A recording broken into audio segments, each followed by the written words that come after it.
I'm Joshua Hamza Wesley. I'm a lawyer by profession, the former LSS president, University of Jos, 2019. This is my leadership journey on the African Leadership Incubation channel. Leadership has been something that I felt was embedded in me from birth. I could vividly recall when I was little, my father would always give me stories of Joshua, the character in the Bible, which I also shared the name with. So he would always tell me stories, Joshua the leader after Moses, and would keep having discussions. And one thing I found out was, growing up, as a child, I was able to, influence the decision of my peers. It was effortless. I was able to undertake tasks for a lot of people. I was very vocal and outward, and I just found myself one way or the other just being caught up in leadership webs every time, from church to Sunday school to even on the football pitch. The first team I played for, I became the captain after just a week of training. So I already found out there were traces of leadership in my DNA. And one thing I've always understood is, if you want something, you'd have to work for it.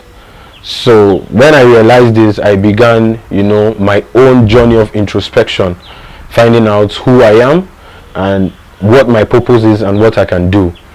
And I'm really grateful for the type of parents that God gave me, because I had a father who was always, there to talk to me. He was an ardent reader, so I got access to, leadership books.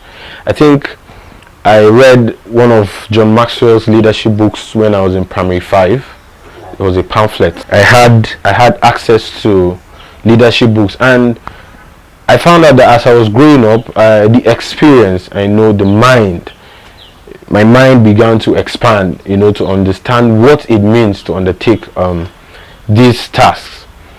Also, in secondary school, I think it started from primary 5.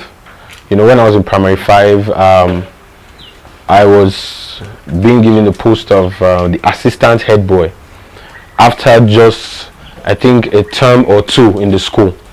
So I think everywhere I went to, my teachers, my leaders could, identify that this is somebody who has, what it takes to carry out these things. And it began when I went to JS1. I was a class captain. So I kept holding leadership positions. At a point, I was a timekeeper when I was in JS3. And moving on to SS1, my teachers always put me in the forefront.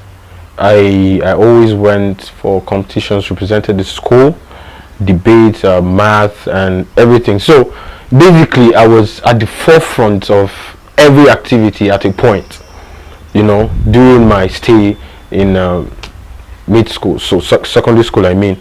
So, and when I was in SS3, I also had positions like prefects. I was a prefect, I think the assistant head boy, if I could recall.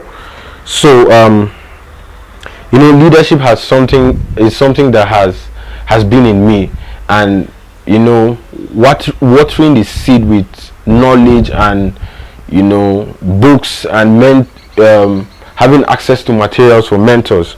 One of the persons I've always held very close, Dr. Miles Morrow.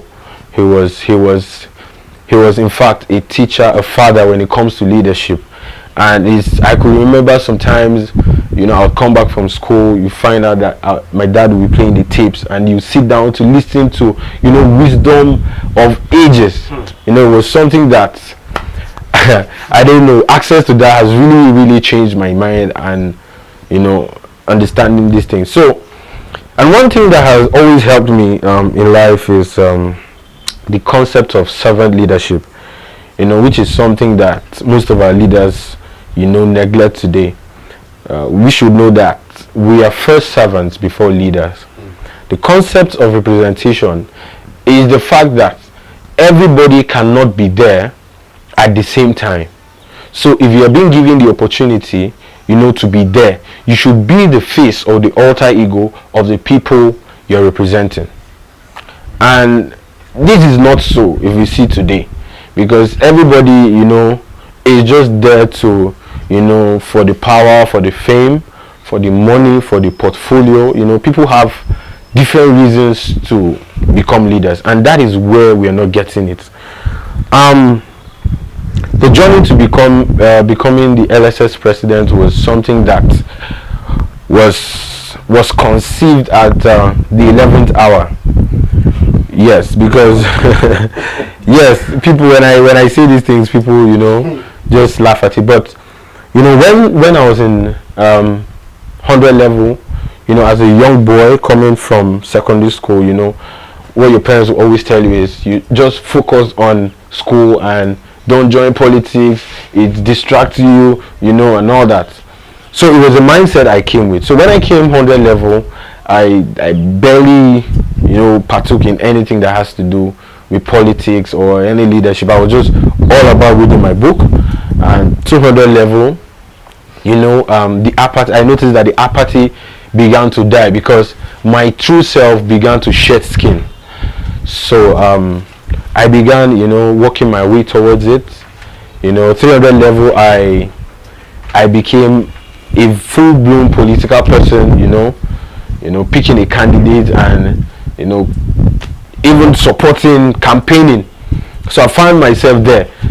It was at that point where I was there, and I think something happened during the elections, and you know how student politics can be. Then the lion in me came alive. I said there is a need for a change, and there's a need for something new. There's a need for a paradigm shift.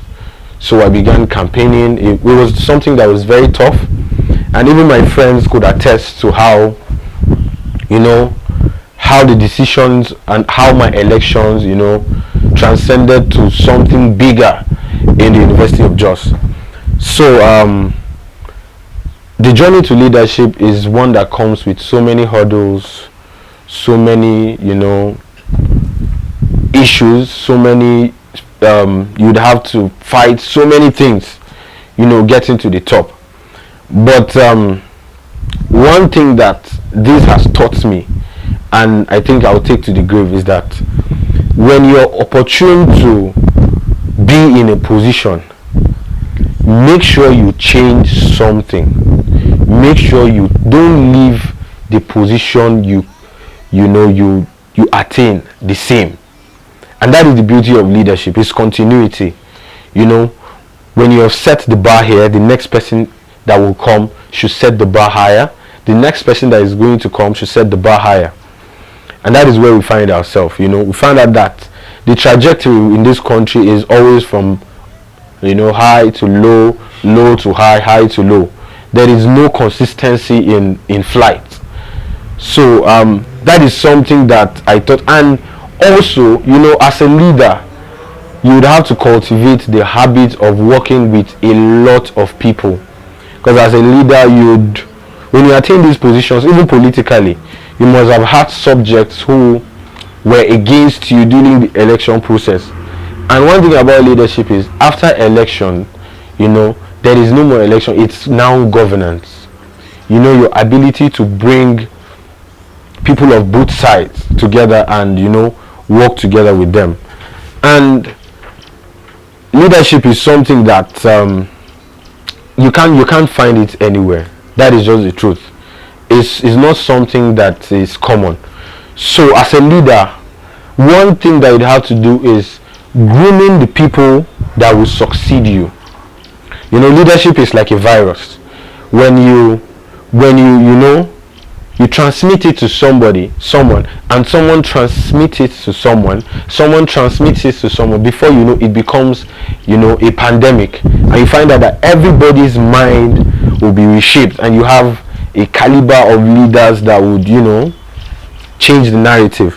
And which is some of the problems, because some of the leaders that we even elect come from broken homes, and some of them have issues, some of them have traits that are endearing. But when the mind is changed, when the mind is purified, when there is a change in mindset, you find out that the person starts thinking positively and towards attaining good leadership. So my people, leaders out there, I would call on all leaders or people holding leadership positions to ensure that they use these positions to influence the life of people positively, and not just doing that, ensuring that they do not leave the position they are in the same state.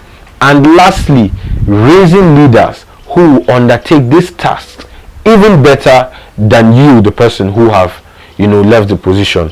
So thank you very much, and this is my whole leadership story.